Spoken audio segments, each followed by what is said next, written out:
نہیں کریں گے، جب تک آپ کسی کے ساتھ رشوت نہیں دیں گے، جب تک آپ کسی کے ساتھ وہ پاور نہیں لگائیں گے، پریشر نہیں ڈالیں گے اس کے اوپر، جب تک کسی کو ہراساں نہیں کریں گے، تب تک کام نہیں ہوتا.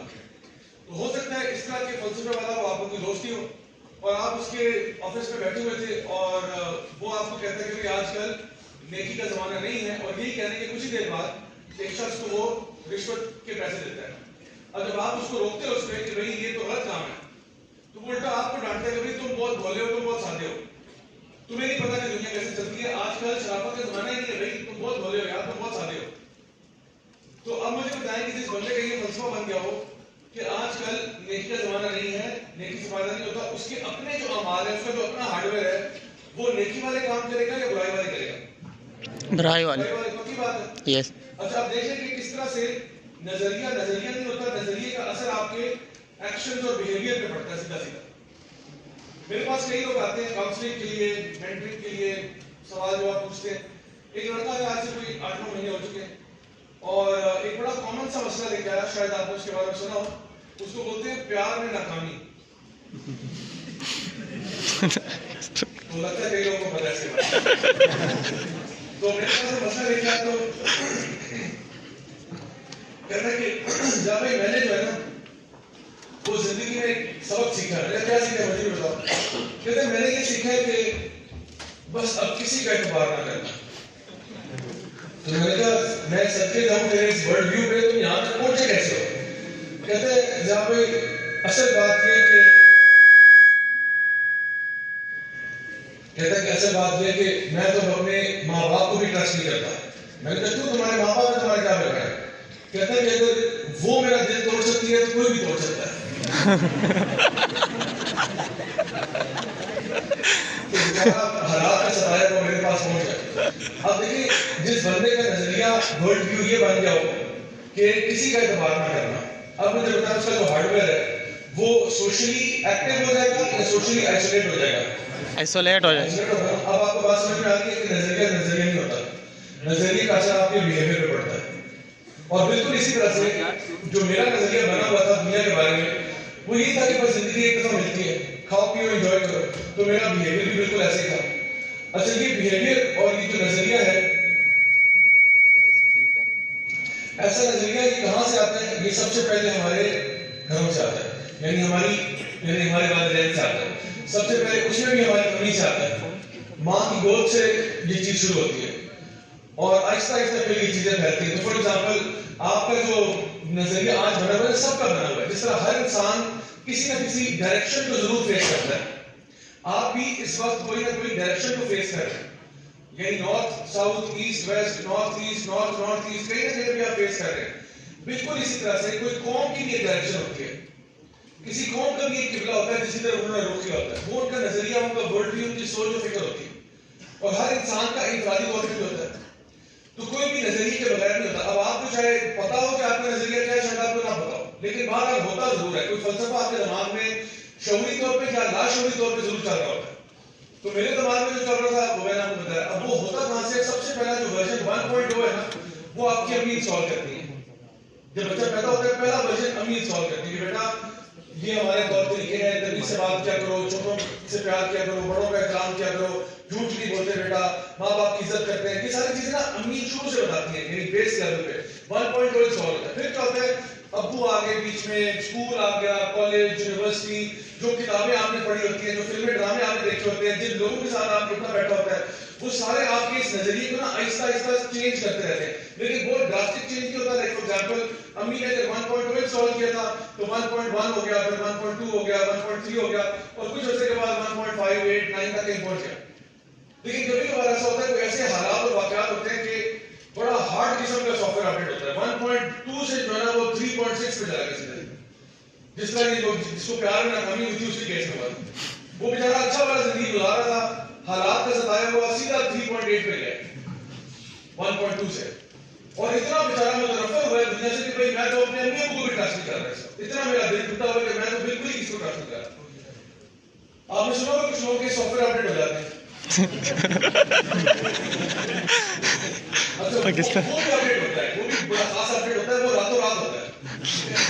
اچھا ایک بندہ ایک چیز بول رہا تھا رات کو سافٹ ویئر اپڈیٹ ہوا اگلے دن کسی اور دھوم میں جا رہا ہے اپڈیٹ ہوتا ہے اتنا آہستہ ہوتا ہے کہ آپ کو پتہ بھی نہیں چلتا کہ آپ کا اپڈیٹ ہو گیا. اچھا میں اس نظریے پہ کیسے پہنچا کہ زندگی کہاں ملتی ہے اس کے پیچھے کوئی کہانی وہ کہانی ہے کہ میں آئی واز پریویلیج انف آپ کہہ لیں کہ میں کیسے گھر میں پیدا ہوا جہاں پہ میرے ابا جان جو ہے میرے ابا جان کا تعلق پاکستان آرمی سے ریٹائرڈ آرمی آفیسر. میرے جو دادا مرحوم ہیں اللہ تعالیٰ جنت نصیب کرے وہ بھی آرمی آفیسر تھے ایز اے بریگیڈیئر ریٹائر ہوئے پھر یہاں سی ڈی اے کے چیئرمین لگے. اچھا دادا کے جو چھوٹے بھائی تھے وہ بھی فوجی تھے. ابو کی جو 3 بہنیں ہیں ان کے جو ہسبینڈ ہیں وہ بھی فوجی ہیں. تو ابو کی سائڈ ساری آرمی امی کی سائڈ پہ سارے سیاستدان ہیں. اس سے ڈیڈلی کمبینیشن پورے پاکستان میں ہوئی ہے. تو میں اس پریویلیج گھرانے میں پیدا ہوا. اچھا پیدا بھی ہوا 3 مہینوں کے بعد. اچھا تو اب یہ اچھا یہ آپ کو پتا ہے برتھ آرڈر سے بھی فرق پڑتا ہے آپ کے ورلڈ کے اوپر. برتھ آرڈر سے بھی فرق پڑتا ہے اور ہمارے یہاں کیا فرق پڑتا ہے دیکھیں نبی کریم صلی اللہ علیہ وسلم کی حدیث ہے جس کی 3 بیٹیاں ہوں اور وہ ان کو صحیح طریقے سے صحیح تربیت کے ساتھ پال پوس کے بڑا کرے گا وہ اور میں جنت میں ایسے ہوں گے. ایک صحابی اللہ تعالیٰ بھلا کرے انہوں نے کہا یا رسول اللہ اگر 2 بیٹیاں ہوں پھر انہوں نے کہا 2 والا بھی ایسے ہوگا. حدیث کے راوی کہتے ہیں کاش کوئی ایک کا پوچھا تھا کاش کوئی ایک کا پوچھا تھا. شاید نبی کریم صلی اللہ علیہ وسلم اس وقت اتنے اس میں تھے کہ شاید ایک میں بھی کہہ دیتے. تو بیٹیاں تو رحمت ہوتی ہیں اللہ کی طرف سے. تو میری امی بتاتی ہیں کہ جب پہلی بیٹی ہوئی تو لوگ بجائے کانگریچولیٹ کرنے کے نا کانسولیشن کے لیے آ گئے. کانسولیشن پتہ کیا ہوتی ہے؟ ایک ہوتا ہے کانگریچولیشن ہوتی ہے مبارک ہو آپ کی بیٹی ہوئی ہے مبارک ہو آپ کی بیٹی ہے. کانسولیشن ہوتی ہے اچھا بیٹی ہو جائے چلو کوئی بات نہیں اگلی دفعہ بیٹا ہو جائے. یعنی جس کسی کی فار ایگزامپل کوئی سپلی یا کمپارٹ آ گئی ہے کہ اچھا بیٹا فیل ہو گیا کوئی نہیں اگلی دفعہ سے اگلی دفعہ پاس ہو. تو امی کہتی ہے مجھے اس قسم کا فیڈ بیک مل رہا تھا اکثر لوگوں سے کہ اچھا بیٹی ہو چلو کوئی بات نہیں بیٹا کچھ نہیں ہوتا خیر ہے تھوڑا. امی کہتی ہے خیر ہے کیا مطلب ہے مجھے تو خوشی ہو جائے گا مجھے بیٹی دی ہے تو خیر ہے والی کیا بات ہے اس میں کہ مجھے آپ سبزیاں دے رہے ہیں دراصل دے رہے ہیں نہیں کوئی بات نہیں بھائی میں تو خوش ہوں اور آپ ایسے کیا کریں جسے میں مطلب بہت بڑا فیلئر ہو گیا میرے ساتھ. تو امی بڑی پریشان ہے کہ یہ معاملہ کیا چل رہا ہے. حالانکہ امی کو تو بڑا شوق تھا میری بیٹیاں. پھر اینی وے 2 سال کے بعد اللہ تعالیٰ ایک اور بیٹی عطا فرماتا ہے. اس دفعہ لوگوں کا ریاکشن اور شدید ہو گیا. اس دفعہ لوگوں نے کہنا شروع کر دیا یہ ضرور تمہارے اپنے کرتوت کا نتیجہ ہے کہ تم نے بیٹیاں کر لی یہ تمہارے ساتھ مقافات عمل ہو رہا ہے. اب امی جو ہے وہ مزید پریشان ہو رہی کہ بھئی میرے پاس اللہ کی 2 رحمتیں آئی ہوئی ہیں اور لوگوں کا رسپانس کیا ہے. مزید 2 سال کے بعد اللہ تعالیٰ ایک اور بیٹی عطا فرماتا ہے. اس دفعہ لوگوں نے کہا خدا کا واسطہ ہے بس کر دو یہ تمہارا مقدر ہے تمہاری قسمت ہی خراب ہے فلاں اس طرح کی بات سنو. اب اس پوائنٹ میں نا امی باقاعدہ ڈپریشن میں آپ جانا شروع کہ مطلب میری اس میں کیا غلطی ہے اللہ کے تو فیصلے ہوتے ہیں سارے.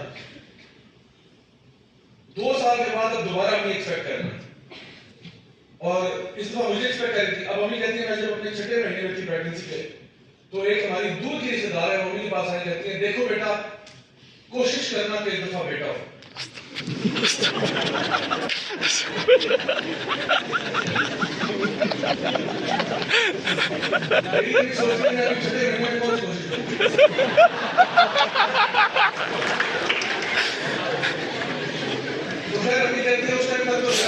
اتنا میٹر شارٹ ہوا تھا کہ مجھے تو کچھ سمجھ نہیں آتا یہ ہو کیا رہا ہے. تو امی کہتی ہے میں بالکل متنفر حالات سے متنفر واقعات سے متنفر زندگی سے متنفر کہ یہ میرے ساتھ کیا ہو رہا ہے. امی کہتی ہے سب سے بری جو میری پریگننسی گزری ہوئی والی سب سے بری پریگننسی گزری. اور امی کہتی ہے امی نے نہ کوئی الٹرا ساؤنڈ کروایا کہ بچے کا جینڈر کیا ہے کچھ بھی نہیں پتا کروایا کہ بس ٹھیک ہے جو امی کہتی بس میں کہتی تھی اللہ جو بھی اولاد ہے صرف میں نیک صالح ہو وغیرہ وغیرہ بس اس کے علاوہ میں نے کوئی دعا ہی نہیں مانگی. اور میں پیدا ہوا تھا سی ایچ ہاسپٹل راولپنڈی میں. تو امی کہتی جب میں پیدا ہوا تو نرس امی کے پاس آئی کہتی ہے گیس کریں کیا ہوا ہے. امی کہتی جو بھی ہوا اپنے پاس رکھو. تو میں سوچتا ہوں اس ٹائم میرے وہ نرس مجھے لے کے فرار ہو جاتی ہے. وہ تو اللہ کا کرم تھا کہ کوئی نیک خاتون تھی اس نے ایک امی کے پاس مجھے لے کہتی اچھا اگر میں کوئی بیٹا ہوا تو پھر امی کہتی ہائے ماں صدقے میرا بیٹا. یہ میری ابتدا تھی ٹھیک ہے. اور میری بہنیں مجھے آج تک پوچھتی ہیں اس بات پہ کہ تمہارے پیدا ہونے کی وجہ سے ہمارا کام خراب ہوا ہے اور یقیناً خراب ہوا ہے کیونکہ جب میں پیدا ہو گیا ساری اٹینشن میری طرف چلے گی ان بیچاریوں کو اگنور کر دیا سارے. تو یہ بڑی انفیئر بات ہے انجسٹ بات ہے لیکن چونکہ مجھے اس کا فائدہ ہوا اس کی میں کوئی کمپلین نہیں کر رہا اس کے بارے میں جو بھی ہوتا ہے کہ فیصلے ہوتے ہیں اچھے ہوتے ہیں.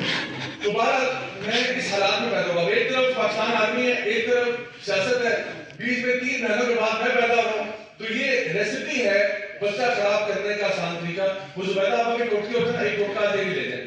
بچہ خراب کرنے کا آسان طریقہ وہ یہ ہے کہ بچہ جو بھی آپ سے ڈیمانڈ کر رہا ہے آپ اس کو دے دیں. جو بچہ آپ سے چاہتا ہے آپ اس کو دے دیں. بس آپ زیادہ سوال جواب کریں گے, کیونکہ میرے ساتھ ایسے ہوا. اور اگر میری مرضی نہیں ہوتی تھی تو میں پھر بھی کرتا تھا لیکن بتاتا نہیں تھا. یعنی ہوگا وہی جو میری مرضی ہوگی. اور اگر آپ نے بچے کو اس طرح سے تیار کیا ہے تو آپ نے اس کو لائف کے لیے تیار نہیں کیا.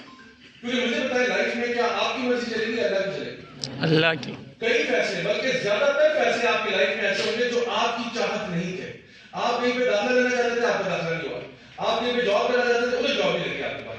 آپ کہیں پہ سب سے امپورٹنٹ رشتہ کرنا چاہتے تھے, وہاں نہیں ہوا. ان کا استخارہ ٹھیک نہیں آیا. رات کے اندھیرے میں پھپھو بوڑھی بنا کے چلی گئی. تو بس کیا کہہ رہے ہیں, حالات ایسے ہیں. تو آپ کی چاہت تھی کسی چیز کی طرف, لیکن ہمارا وہ فیصلہ نہیں ہوا سر. تو پھر انسان جو ہے پریشان ہوتا ہے کہ کیا. تو اگر آپ ریڈی نہیں ہے نا کہ یہ چیزیں سننے کے لیے کہ بھائی کئی فیصلے ایسے زندگی میں ہوں گے جو آپ کی مرضی کے مطابق نہیں ہوں گے, تو اس کا مطلب آپ لائف کے لیے تیار نہیں. جب آپ کو سارا وقت وہی ملا جو آپ چاہتے ہیں.